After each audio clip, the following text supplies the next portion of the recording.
Selamat pagi untuk kelas 10 IPA dan IPS.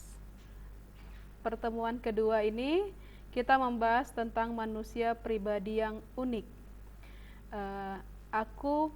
Kita lihat di subbab ini yaitu adalah aku pribadi yang unik. Setiap manusia punya keunikan sendiri-sendiri.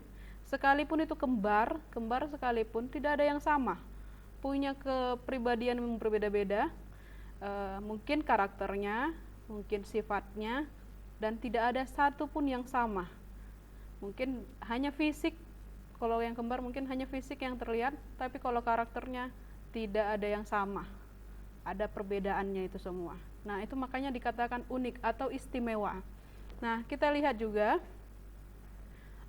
di slide ini, aku pribadi yang unik, di mana setiap orang adalah individu yang tak dapat dipisahkan. Ia adalah makhluk yang unik, yang tak ada satu orang pun yang mempunyai kesamaan dengan orang lain. Bahkan tadi saya bilang, kembar sekalipun selalu mempunyai perbedaan. Kesadaran diri sebagai makhluk yang unik menjadi sangat penting bagi setiap individu, sebab bila tidak, maka akan muncul berbagai sikap perilaku negatif dalam hidupnya. Orang yang bersikap positif akan menerima keunikannya. Itu sebagai anugerah. Ia bangga bahwa dirinya berbeda. Ia bersyukur bahwa apapun yang ada pada dirinya merupakan pemberian Tuhan yang baik adanya. Dengan demikian, ia tidak akan minder. Ia tidak berminat menjadi seperti orang lain yang tidak menganggap dirinya tidak berharga dan tidak melawan kehendak Tuhan akibat ketidakpuasan pada dirinya. Singkatnya, manusia adalah makhluk yang indah dan istimewa. Sebagai orang yang beriman Kristiani, sungguh-sungguh kita semakin memahami, bangga dan percaya diri. Yesus adalah teladan yang paling utama dan pertama. Dari semula ia menyadari dirinya sebagai manusia yang berbeda dengan yang lainnya. Dengan demikian kita pun akan dapat semakin mengembangkan diri dan melakukan sesuatu dengan kesadaran diri, menerima diri, percaya diri, dan perasaan aman diri yang tinggi. Dengan dasar itu kita dapat mengisi hidup, meraih cita-cita, melaksanakan panggilan Allah. Kita lihat, tadi saya katakan manusia adalah makhluk yang unik. Kita lihat juga ada beberapa orang punya keterbatasan, dan dari keterbatasan itu bukan berarti dia tidak bisa melakukan apapun. Kita lihat juga adalah menembus batas, berani meraih prestasi dalam keterbatasan fisik. Kita lihat adalah Nick Vujicic. Mungkin itu tidak asing untuk kalian. Mungkin ada dari kalian beberapa orang yang tahu, mungkin dia adalah seorang motivator. Dan dia juga berkumpul dalam kelompok doa juga, dan kita lihat banyak yang kurang pada dirinya.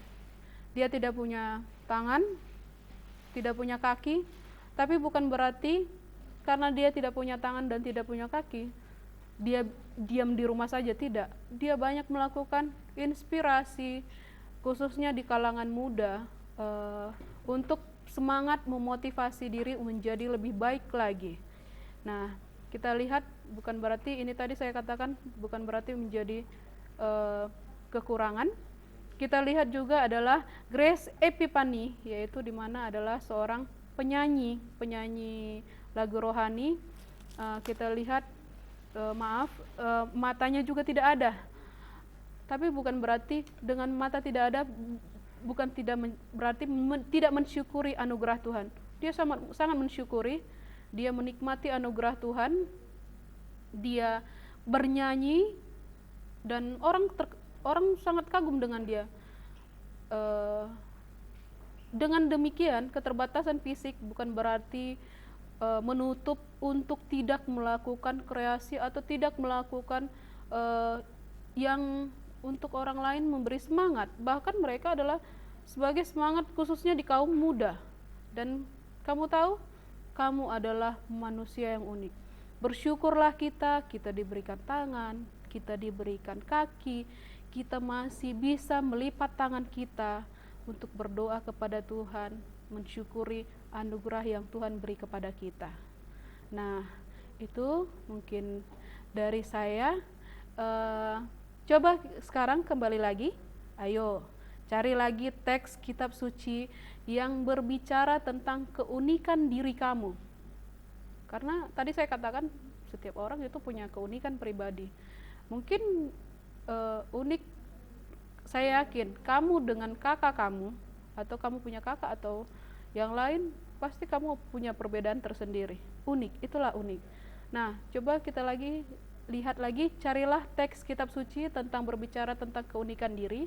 Kamu cari ya, kemudian kamu bandingkan teks yang kamu temukan dengan kitab suci Kejadian 1 ayat 26 sampai 31. Nah, di Kejadian itu nanti kita bandingkan apa yang ada pada dirimu tentang keunikan diri tadi. Oke, nanti untuk lebih soal tanya jawabnya boleh nanti kita sharing, mungkin seperti yang pertemuan pertama tadi saya katakan, boleh dari Line, kalian bentuk grup Line, atau boleh dari WhatsApp juga tidak masalah. Nah, itu dari saya. Terima kasih.